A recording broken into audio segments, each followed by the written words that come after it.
and put your cameras on. Okay, we are about to start the session. Okay, get your notebooks. You can write down the important notes during the course of the session. And however, if you have got any further clarifications, you can feel free to inbox me in my WhatsApp, and I will route it through to Mr. Edgar. And at the end of the session, Mr. Edgar would address you with all your queries, right?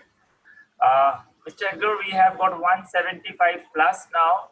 I think probably we are good to go right now.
So is there a chat box Yes, that the students can leave questions? Absolutely, Mr. Edgar. I'm there in the chat box, and I will navigate. Yes, Mr. Edgar. Okay. Also, is it possible that the question that you see from the student, Correct. if you sort of say the student's name, maybe they can unmute and ask the question themselves? Can we do that? We can do that, Mr. Edgar. We can do that. Right. Okay. No, Objection, no.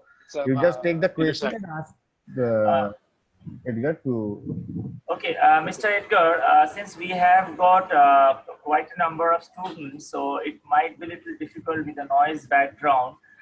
If you allow us, we can take down their personal questions and probably the respective students who is asking, and I will make a note in the chat box, and probably that will be a better way where we can address these questions to the individual students. Okay, that's fine, no problem. And also, if the students can put in the chat box at the end whether this the presentation on the screen behind me is something that they're able to see, because I know Peter had been doing his directly on the Zoom, but I've got this on the screen beside me. So let's see if this works as well, so I know what's the better way to do it. Sure, surely. Okay, very good. So also in the chat box, since today we're talking about France, one of my favorite countries, I'm also drinking one of my favorite French wines. And this is the label. It is Sancerre. So what I want the students to do is the first person that will put in the chat box the region of this wine and the grape variety, okay? So we want the region and we want the grape variety. So let's see who is and that's a Sancerre. Let's see. Okay, very good. A little bit of a test. So this is France, and if we look at this in the background, we have this very old chateau in the winery in the front, and that's sort of synonymous with what France is. France is one of the oldest wine growing regions in the world. It has a lot of diversity, and it has a lot of history. So it makes it one of the most fascinating countries that we can really learn about as far as wine goes. If we look at the, hang on one second, I need to reset this. Yeah, France, without a doubt, is my favorite country to, number one, to visit, but number two, to learn about wines. It has such diversity, but it also has, it is actually home to many of the grape varieties that we see around the world. Okay, Mr. They're planted Edgar. in many different areas. Okay, Mr. Edgar, sorry to bother you. I have just got a couple of answers. Most of these major wines. Yes. Yes, Mr. I'm just Edgar. resetting them. Yeah, I have got a couple of answers which a few of the students have mentioned about Saucer. You're breaking up. I'm not getting. Yes. Am I audible right now? Yeah. Okay. So one of the students, Shubham. Yeah, I can hear you now.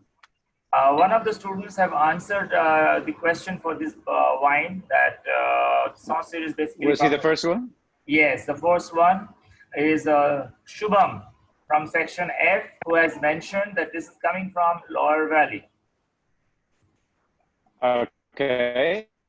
And Grape Variety. Okay, so Grape Variety is Sauvignon Blanc. That is what, yeah, that is what Shubham. We'll wait for that. Anyway, as it comes in, we can talk about it. Yes. Let's look at France and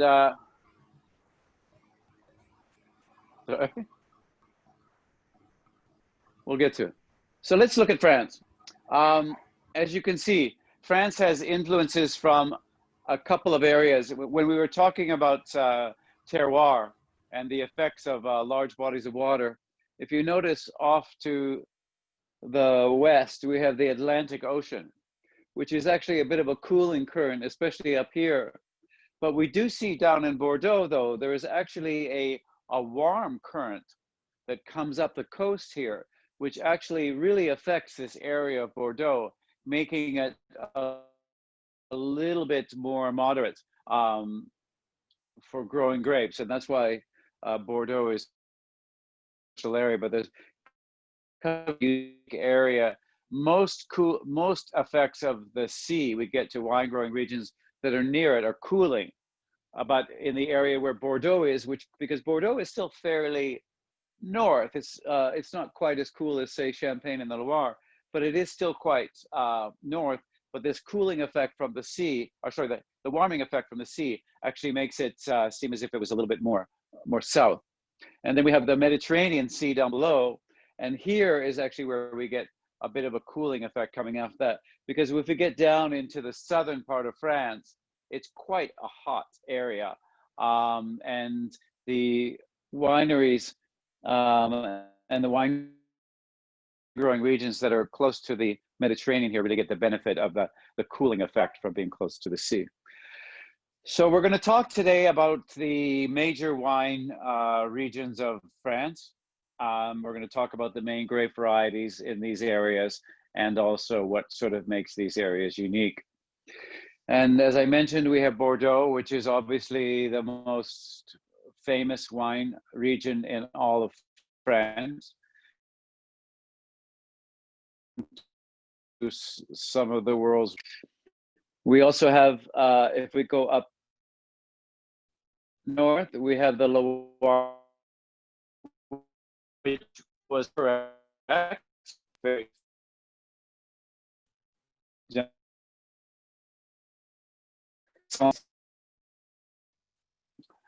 Sancerre is actually a small village, and the wine is made in France, like we find in a lot of the old world, is we have place name wines. In the New World, for example, Sula, the wines of Sula are the grape varieties. There's the Sula Shiraz, there's the Sula Chenin Blanc, there's the Sula. But in the old world, especially in France, the names of the wine are typically named after the areas, whether it's a village that's within the area, or they're all place name wines. And it's important for us when we see these wines, for example, Sancerre, that we understand that it is a place name wine. Sancerre is not the grape, but the grape variety of that area is Sauvignon Blanc. So when we see Sancerre on the bottle, we know immediately that it's coming from the Loire Valley, and we also know that it is Sauvignon Blanc is the grape that is used in this particular wine. So we're going to see a lot of that when we go through the different areas, where we're going to find wines that are named after areas, regions. And by understanding the history of that particular region and the rules and regulations around that particular region, we'll be able to better identify what is the grape variety. And then with grape variety, then we have a better idea of what kind of wine this is, what we can expect from the wine. So we have the Loire Valley, which is quite famous for its, as I said, the Sauvignon Blanc coming from Sancerre and Puy-Fumé. They also are the home to Chenin, which is actually a grape variety that grows quite well in India, and also Cabernet Franc. We go up to the very top, we have Champagne, obviously a very, very famous region.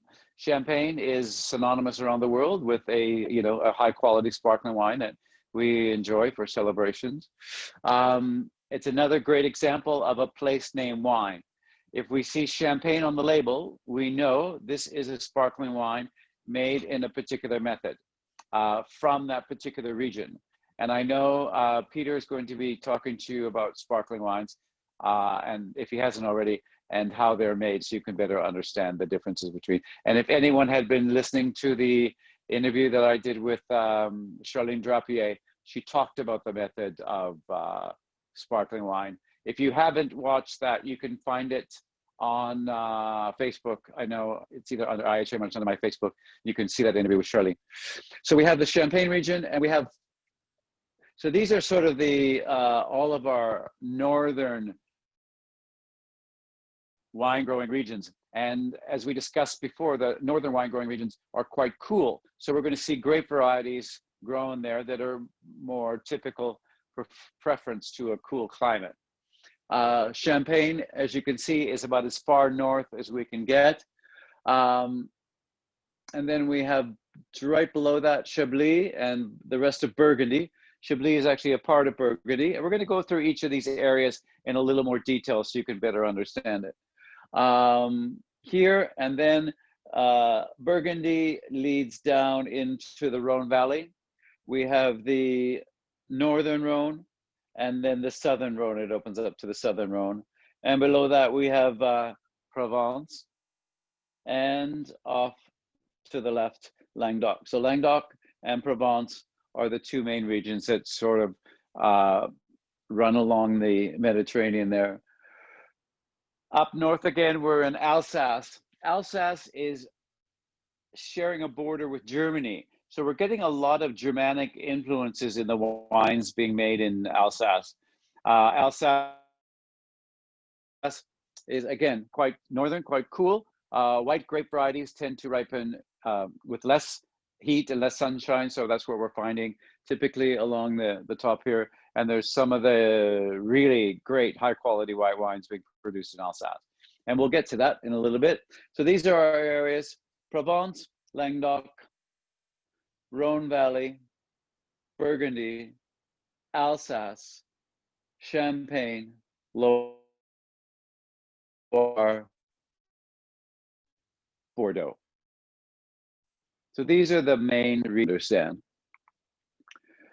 France is producing wine pretty much everywhere in France. As you can see, from the north to the south, there are wine regions producing wine there. They produce a ton of wine in France. They're the largest producer of wine in the world, and they produce somewhere between 7 and 8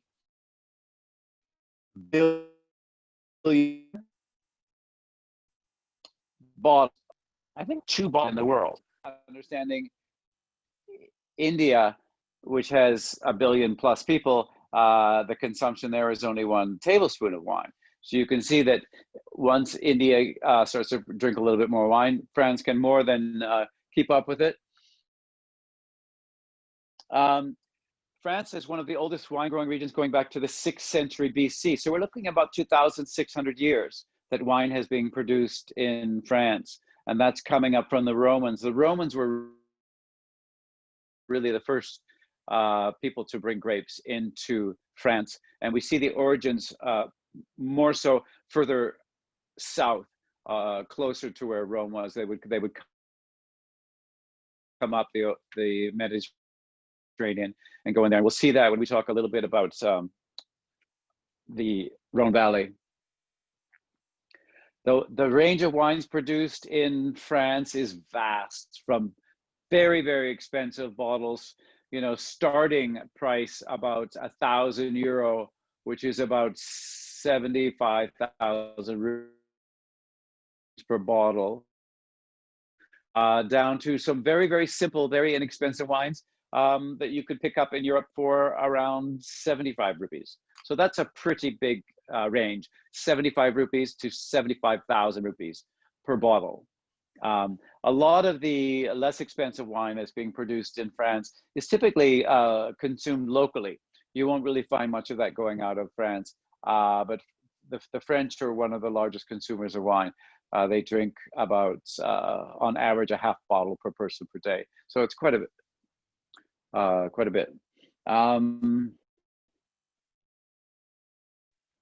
And again, as I'd mentioned, France is the source of many grape varieties that are famous around the world. It is the birthplace of Cabernet Sauvignon, Chardonnay, Pinot Noir, Sauvignon Blanc, Syrah.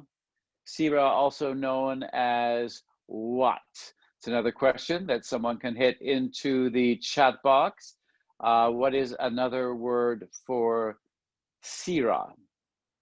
And not only do we find these grape varieties planted throughout the world, we also see some of the same wine production methods that were originated in France that are also found around the world. For example, sweet wines, dessert wines from the Sauterne in Bordeaux. This is a wine style that we find throughout the world in certain areas. Also, Champagne is probably the most famous there. The method champenoise is a champagne sparkling wine method that we're finding really everywhere in the world. And again, France is the origin to this. So not only is it the origin of grape varieties, it is the origin of winemaking methods. So France has like every country, and as we go through the different countries, they all have their own classification method. And the reason we have these classification methods is for us as consumers to better understand quality levels of wine just by looking at what we're seeing on the label. At the bottom here, we have Vin de Table and Vin de France. Vin de Table has been phased out, and Vin de France is the new classification. And these are basically classified as the table wines of France. These are very simple wines, mostly consumed in France. And in wine classifications, they start to get basically recipes. For example, Vin de France is a very simple recipe. The grapes must be grown in France, and the wine must be made in France. And it must be made with sort of minimum quality standards. So it's a very, very simple, to be able to get a Vin de France, it's a very, very simple classification. There's not a lot of complexity there. And then we start to get into Vin de Pays, or Indication Géographique Protégée. And that is now IGP, basically is saying now it's coming from a particular region within France. Vin de France, the wine can be made anywhere in France. IGP now is specific to a particular area. For example, the Pays d'Oc in Roussillon, that is a specific geographic area within France. And within that geographic area, there are particular rules and regulations about the grape varieties that are used, quality standards that are there. And then at the top, we have AOP, which is Appellation d'Origine Protégée. And this is, for example, now a much smaller area within a wine growing region. For example, Champagne is a AOP. Champagne has a recipe. The recipe in Champagne is you must use one of the 7 grape varieties allowed. You must do the secondary fermentation in the bottle. It must be aged for a minimum of time. So again, there's lots of different rules and regulations around Champagne. And we'll find that in Châteauneuf du Pape as well, is a AOP. Châteauneuf du Pape is in the Rhone, and we're going to talk about that in a little bit. There's a recipe there. The grape varieties that are allowed, the aging, minimum aging, all these sorts of things are part of that. So this is the classification system that we have. As you can see, the vast majority of the wine that is produced in France is of the IGP or the VDF. Large productions of VDF in France. So Vin de France, the lowest level of the 3, designated for table wines from France. And it may indicate grape variety. For example, they'll put Chardonnay and Merlot on the label, vintages on the label, but they're not labeled by region or appellation. It'll just say Vin de France. IGP, indicating a geographic area. You have to be geographically eligible. Your vines must be within that defined area of the geographic. The yield of the wines must be below certain amounts. Restrictions on levels of alcohol, sulfur used in the final wine, and they must be made from acceptable variety. So a little bit more rules and regulations in IGP. And then again, AOP. This is the highest quality in the tier system. Lots of stringent requirements of those particular areas, but again, they will vary depending on the region. Grape variety, amount of yields, official tasting, winemaking practices, and viticulture practices. These are all part of the recipe of the wines that are produced in these particular smaller defined regions that have a recipe. Grape varieties that we're seeing in France, these again are originating in France, but now we're finding throughout the world. You've got Sauvignon Blanc, Muscat, Pinot Blanc, Gewürztraminer, Merlot, Pinot Noir, Syrah, Gamay, Grenache, Cabernet Franc, and Pinot Meunier. These are sort of a list of the most popular grape varieties really throughout the world, a majority of which are all finding their origin in France. And that's why France is such an important area. So you'll find some lovely grapes here. So main wine producing regions of France: Champagne, Loire, Bordeaux, Languedoc-Roussillon, Alsace, Burgundy, Northern Rhone, Southern Rhone, and then Provence. These are there are other regions in France, but these are the most famous regions, and these are the ones that we're going to discuss today. Starting with one of my favorite wines, Champagne. Again, very, very far north in France. It has 2 city centers, which are really the business centers of Champagne. We have Reims and Epernay. There's actually 3 different wine growing areas, classifications of areas.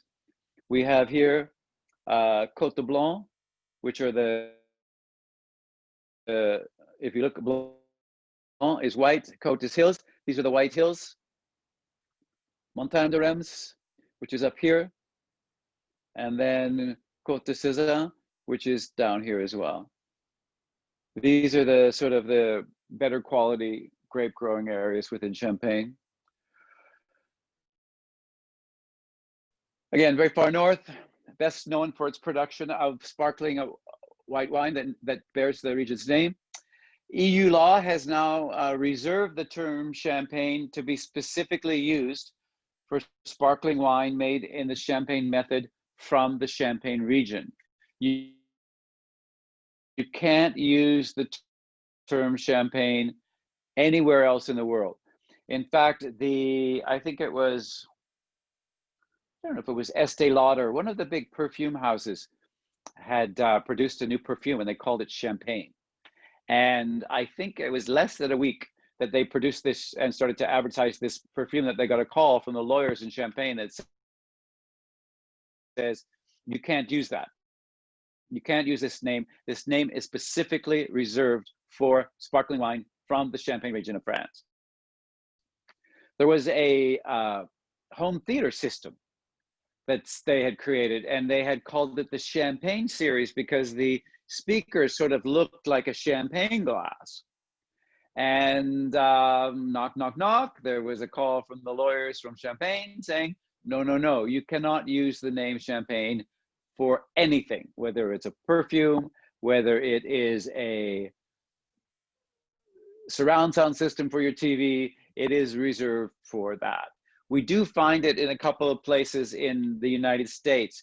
They're using Champagne on some of the sparkling wine because they had previously done it and they were just in negotiations were able to do it. But even the French were not very happy, but that's the case. But the majority of the use of Champagne is specifically reserved for the Champagne region of France. As I mentioned, the 5 wine producing districts, Roubaix, Côte de Blanc, Côte de Sézanne, Montagne de Reims, and Val de Mar. And as mentioned, Reims and Epernay, these are the business centers of France. If you go there, you'll actually see a lot of the Champagne houses there. Most of the grapes are grown within the region of Champagne, but when it comes to the storing the wine and making of the wine, this is all. For example, we've gone to Champagne a few times for the wine tour, and we have gone to the city of Reims and gone to the Champagne houses there, and that's where all of the wine is produced and bottled, and that's where it stays. Principal grape varieties of Champagne are Chardonnay, Pinot Noir, and Pinot Meunier. There are 4 other grape varieties that are allowed to be used as part of the recipe in Champagne. So let's see which of the students can come up with those 4 names. Put it in the chat box. Let's see who gets the names first. Again, there are 7 grapes allowed in the recipe to make Champagne. Pinot Noir, Pinot Meunier, and Chardonnay are the top 3. In fact, they're about 99.7% of all the grapes that are produced in Champagne, but there are 4 other grape varieties allowed. Let's see. And if you were watching the interview with Charlene Drapier from Drapier Champagne, you would have heard them. So let's see. The Loire Valley, again, my beautiful bottle of Sancerre is coming from the Loire Valley. The Loire Valley is quite far north, so it's quite cool. You can see the ocean is here. And as we move away from the ocean, it becomes a little warmer. So the grape varieties will actually change from the western part of the Loire to the eastern part of the Loire. We'll see more Chenin, Muscadet is a famous wine there on this side. And then the central is where we're going to find our Sauvignon Blanc. And there are 2 great regions in the world that produce Sauvignon Blanc. Most famous regions in the world are the Loire Valley and one other country. Another thing, we'll see who can come up with the other country that produces what people perceive as the top quality Sauvignon Blancs in the world. France, Loire Valley is 1. There's another country with another region that's number 2. Let's see who can come up with that. So the 4 different areas we have in the Loire, the Nantes, Anjou-Saumur, Touraine. This is where we're going to find our Melon Blanc grape, which is famous in Muscadet. Muscadet sur Lie is a famous wine coming from that region. Sur Lie means aged on the lees, and lees is the leftover residual yeast that is produced during fermentation. And this lees is used as a flavoring ingredient for this particular wine, Muscadet sur Lie. Anjou-Saumur, this is around the town of Angers. This is quite famous for rosé wine on Cabernet Franc, which is one of the black grape varieties that is in there, along with Chenin Blanc, which is the white grape variety. In Saumur, they're actually a big producer of sparkling wine. Again, not called champagne because that's reserved for the region next door to the Loire Valley. And then Touraine produces sweet and dry wines with the Chenin Blanc. And Chenin Blanc is very susceptible to noble rot. And noble rot is something that I think you'll learn about if you haven't already from Peter in regards to dessert wines and how those are made. And they would come to the Central Vineyard, which are the Central Valley, Central Vineyard, sorry, which is home of Sancerre and Puy-Fumé. Typically always Sauvignon Blanc. Pinot Noir is also a grape variety produced there for red wines. But if you're having a white wine from that area, especially if it's labeled Puy-Fumé or labeled Sancerre, absolutely 100% Sauvignon Blanc. Again, good example of place name wines. Okay, so now we're going to go down to Bordeaux. Bordeaux obviously is the most famous region in France. It is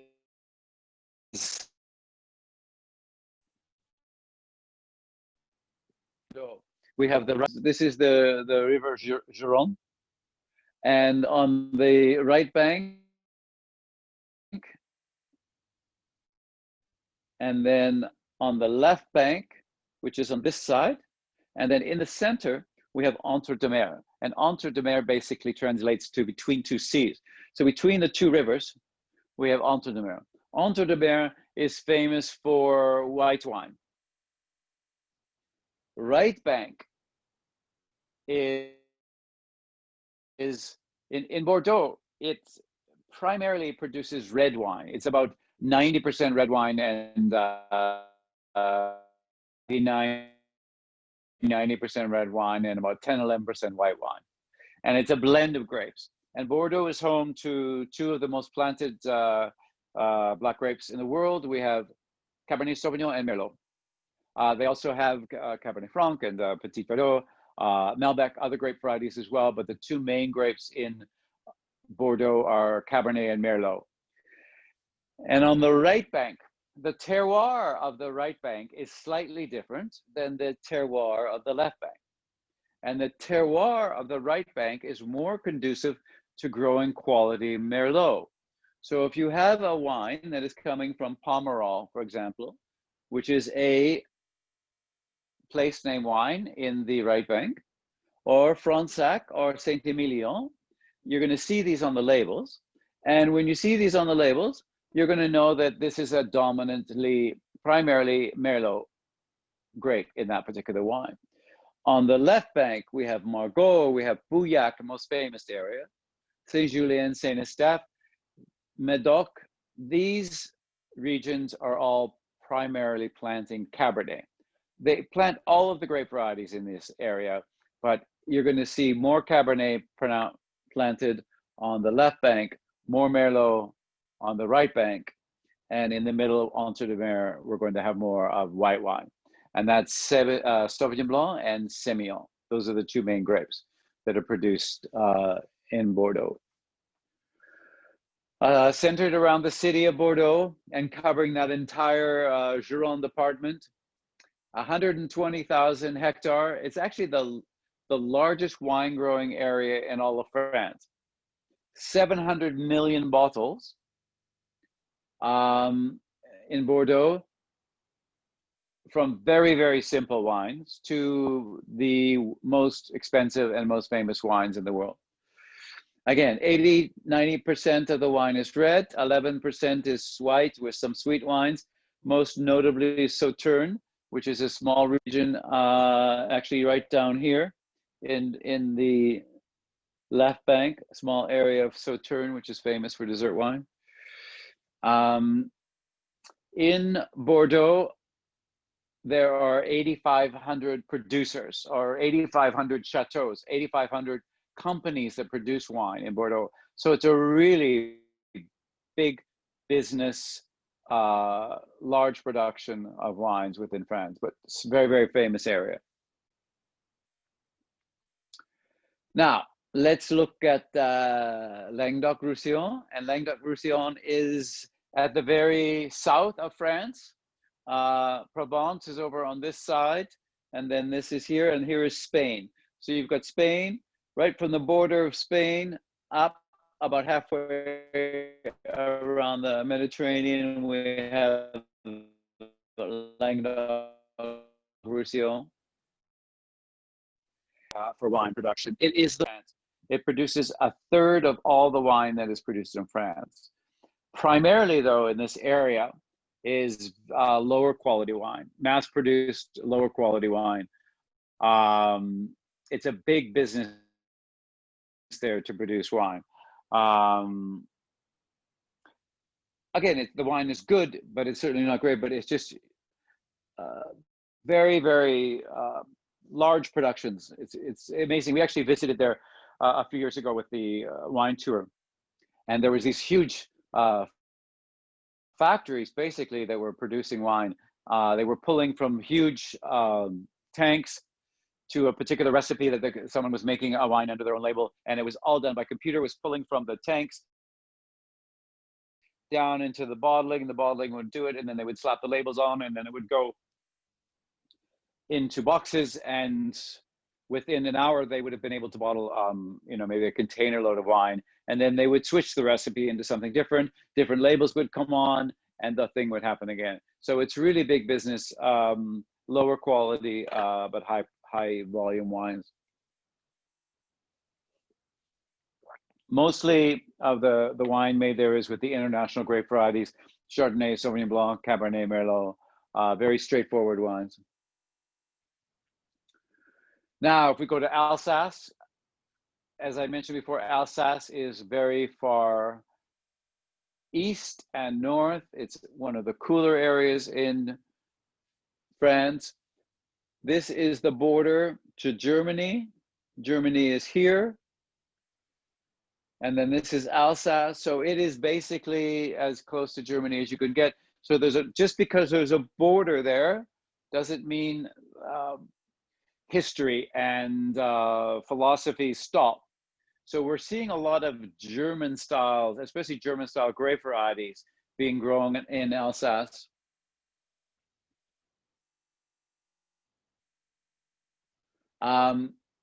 Alsace are also known as Alsatian wines.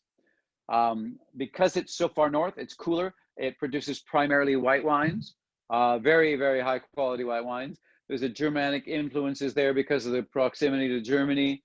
And one of the things that we do see in Alsace that is slightly different from some of the other areas is they will actually label their wines by the grape variety. In Bordeaux and in the Loire, they're labeling the wine by the region that it comes from. But in Alsace, because of the German influence, because German is very particular about labeling, they will actually put the grape varieties on it. You see Riesling, quite famous. Probably the most famous Rieslings in the world are being produced in Alsace and Germany. Gewürztraminer, a very aromatic wine, is being produced in Alsace. But the difference between Alsace wines and German wines is German wines can be dry and sweet, where Alsatian wines are almost always dry wines. They're not sweet. Burgundy, probably definitely up there with Bordeaux as the famous wine region. Although in Bordeaux, as I mentioned, we're doing red wines, primarily Cabernet and Merlot, white wines, Sauvignon Blanc,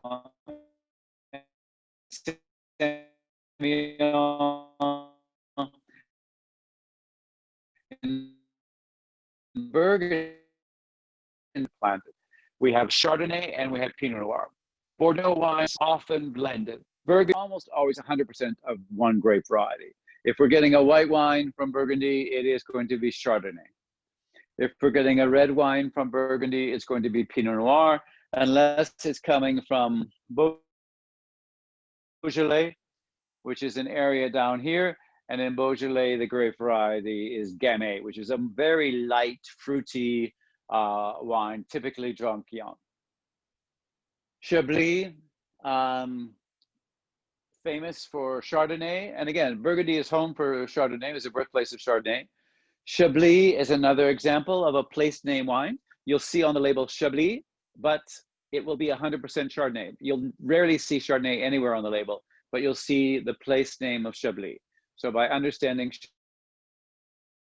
Chablis, we know that the grape variety is Chardonnay. And because Chablis is quite cool in climate, the style of Chardonnay is going to be a little more cool climate based than, say, the hot climates of Australia. So famous wines here are called Burgundies, dry reds made from Pinot Noir, white wines made from Chardonnay. We'll also find a little bit of red and white wines being made from other grape varieties. For example, as I mentioned, Gamay coming from below, and the Aligote is a white grape variety. You'll find there a little bit of rosé, a little bit of sparkling wine is produced in the region. Chablis, that Chardonnay dominated area, and then of course Gamay dominated Beaujolais is formerly part of Burgundy, but it's more often referred to as Beaujolais than Burgundy. Beaujolais, made from the Gamay grape, thin skin, low in tannins, very fruity, very light, very easy drinking wine. It is also home to Beaujolais Nouveau, which is it's a very famous wine coming out of France. It is actually the first wine that you can drink from the most recent harvest. For example, Beaujolais Nouveau is released in the third Thursday of November, and the harvest probably ended in maybe August, September. So it's only been a couple of months since the grapes have been picked, the wine has been made, and it is now on the market. So it is Beaujolais Nouveau, which is quite famous.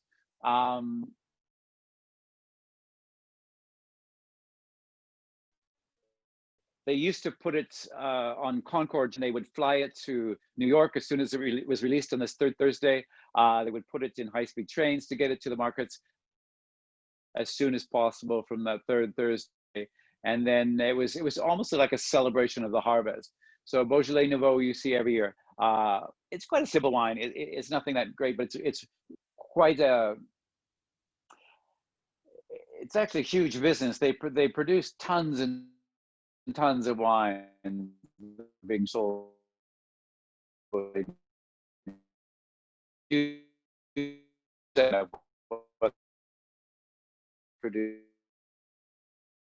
Of picking it. So it's for the wine industry, for the wine. Bordeaux, a lot of those wines don't hit the market for so harvest. So Beaujolais Nouveau is kind of a unique distributed winery until that third Thursday. But what's happening now is the wineries are releasing it in advance. They're shipping it all over the world. You know, a few weeks in advance, and then the suppliers are just not allowed to sell it until that third Thursday. So it's taken a little bit of the stress off of that, but it's kind of a fun festival that they have. The Northern Rhone,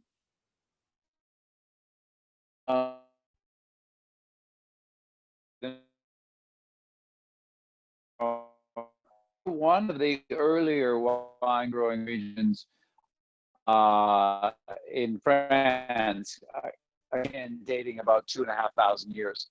Most famous for Côte Rôtie, home of Syrah, Condrieu, which is the home of Viognier, Hermitage, Cornas,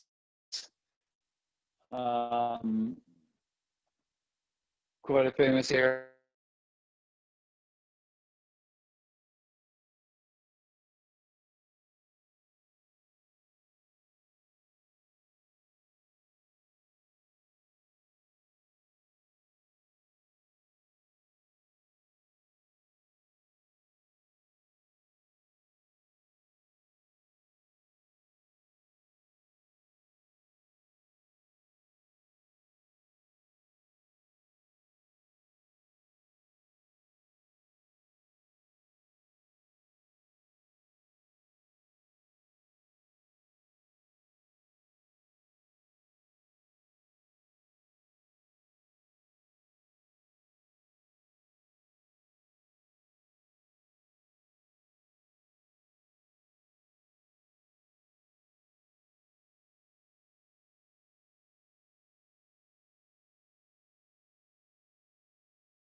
Pritam, can you hear me, Pritam? Yes, yes, yes. I think some disturbance were happening in the session. Yes. I've just texted in the inbox also, in the chat box.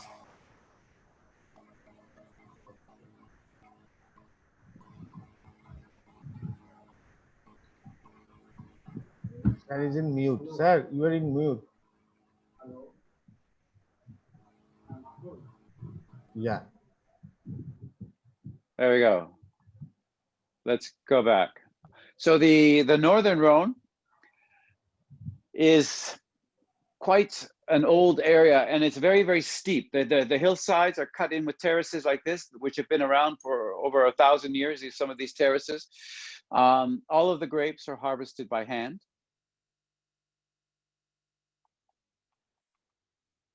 Main grape variety is Syrah. And another term for Syrah is Shiraz. And most famous, this name is coming out of Australia. So that was the first question that I'd asked. I don't know if anyone had gotten to that yet, but Shiraz is the other term for that. That is the only black grape that is allowed in the northern Rhone, is Syrah.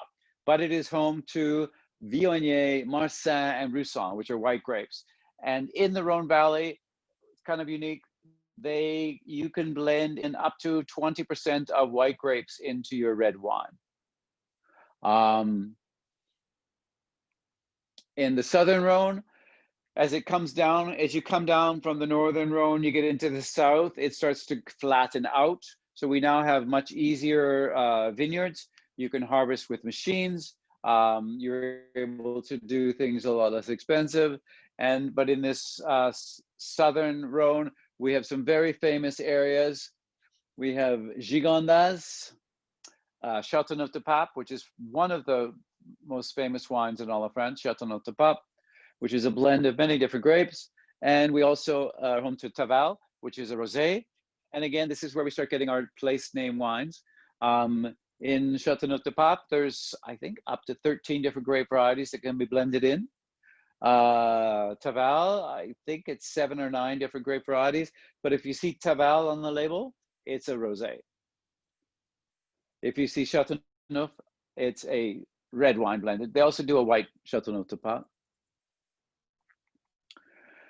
Southern Rhone, more of a Mediterranean climate, milder winters, but very, very hot summers. Southern Rhone is famous for Châteauneuf-du-Pape, a blend of up to 19 varieties, 10 reds and 9 whites. Again, the Rhone is kind of unique to have this blending of white grapes.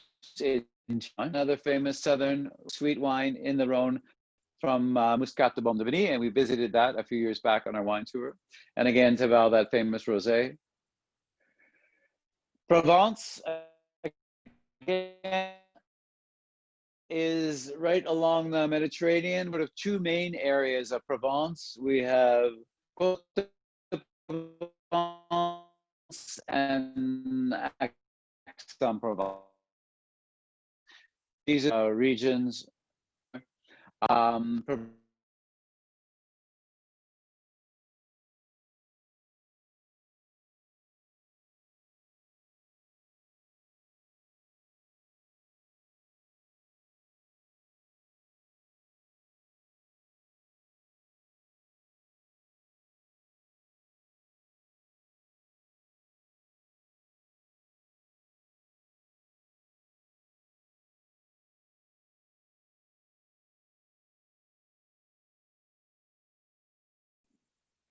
So it has 75%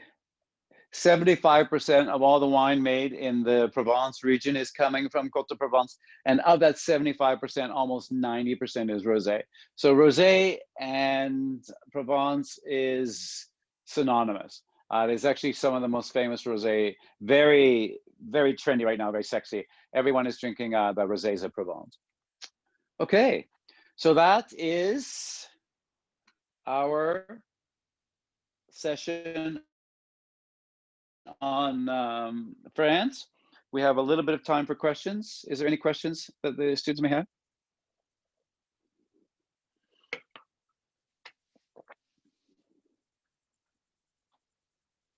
Any questions?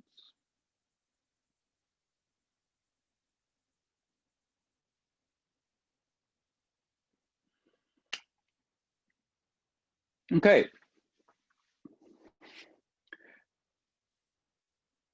If you do, maybe I'm not getting them now, but if anyone has any questions, leave them in the chat box and we can do a post for you. Yes, Mr. Edgar, I would be just texting in the chat box. I'm just trying to get through a couple of questions. I'm just texting it right over here. No problem.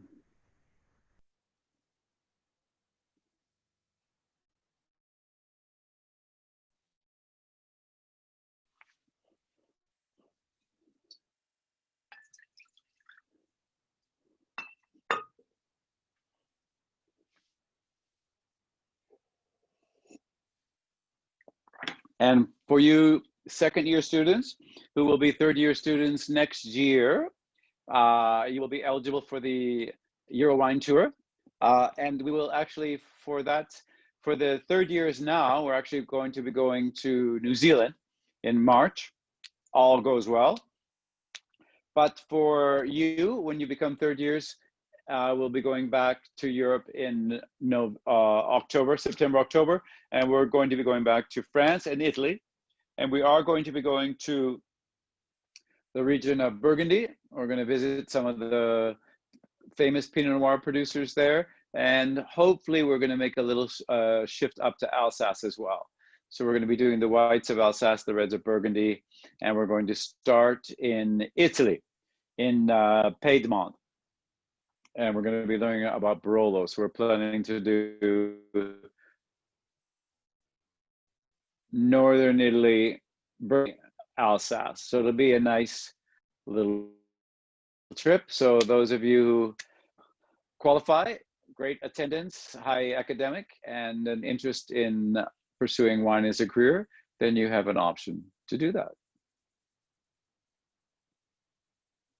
Mr. Edgar, I had one question coming from Shivam Kumar of section second year K. He says, what is tank Chamat method, which is basically done in sparkling wines?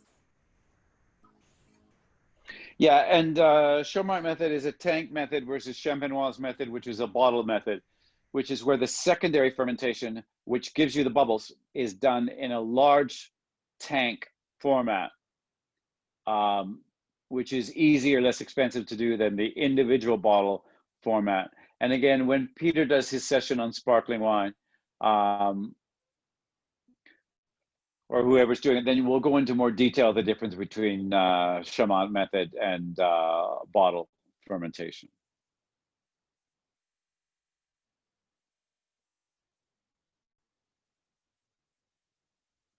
Okay, any other questions or we're good? I think we're at...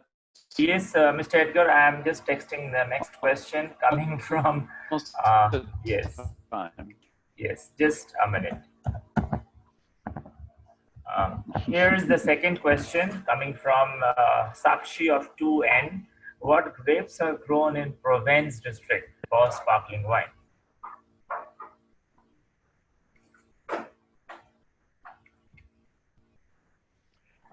Provence has a huge, Provence has really a large selection of grapes that have been grown down there. I would, the full list I don't actually have in my head at the moment, but that's a good question to sort of Google that out. But there is, in Provence, even though the focus is on rosé, which, you know, primarily we're going to see a lot of Grenache being produced down there that is made into rosé wines, but there's other grapes that are used in that as well. But there's really quite a big number of grapes that are allowed in Provence. Okay, next question. One of the students has texted me. How does the wines like Chateauneuf de Pape gets all those different kinds of aromas infused in it?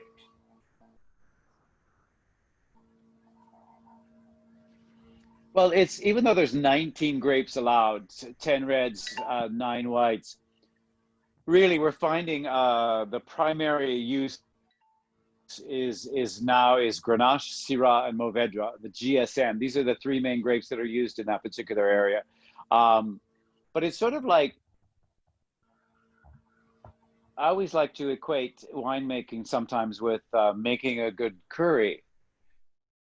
You know, if you make a curry, do you use just one ingredient? I think Indian curries is really a really good example of how you can use many different ingredients together, where the sum of all the parts is bigger than the individual pieces. And winemaking is the same way, is each of these grapes brings something different to the final blend. And it's up to the winemaker to produce a particular style of wine.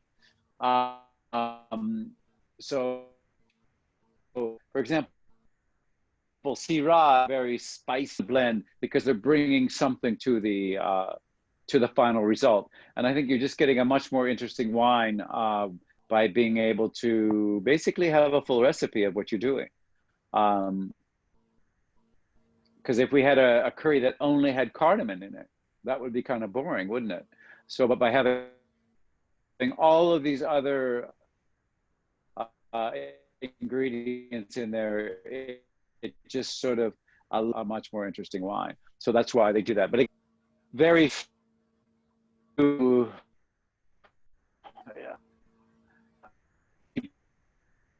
people are sort of using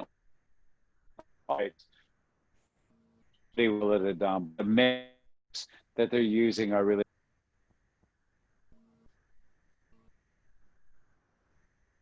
Okay. Any other questions? Yes, Mr. Edgar, I have got one more question coming up from Shivam Kumar of second year, section K. He's asking why Bordeaux left bank and right bank have got a huge climatic difference. What's the reason behind that? It's not a huge climatic difference. And again, I said there was a terroir difference, and terroir is climate and soil and geography. One of the main differences is the left bank is a little closer to the ocean. And again, there was that warming current that comes up. And also the soil in the left bank tends to be higher percentage of gravel, which retains a lot more heat during the day and released it at night. So Cabernet Sauvignon, which requires a little bit more warmth and a little bit longer growing season, really benefits from those influences of the warming from the sea, plus this gravel, this well-draining soil that they have there that retains the heat.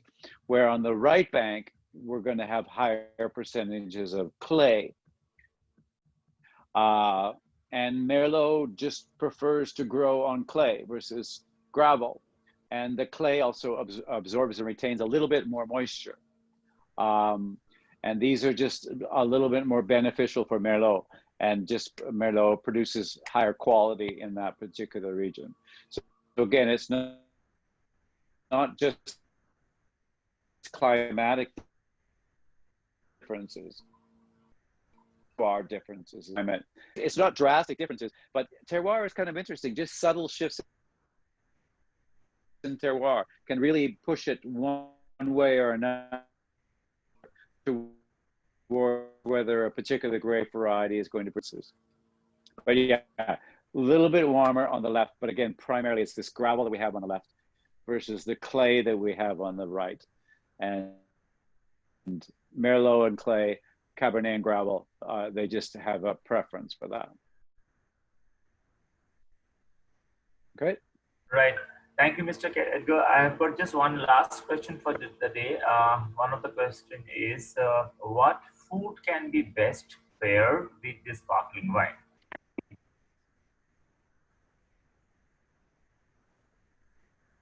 It's versatile wines when it comes to food. When in doubt, you can always recommend a sparkling wine for any particular food. But I must say, with something that comes to my mind as one of my favorite pairings with champagne specifically, and it goes back to Drapier Champagne, where I went to visit. They did a sort of a 2-day event where they invited us, and we had about 10 in the morning until 2 in the morning, and we went through about 35 different kinds of champagnes. And it was early in the day, and it was just in time for lunch, and they brought out all of these wonderful little snacks and appetizers to start. And they brought out a bunch of freshly shucked oysters. And the oysters came out first.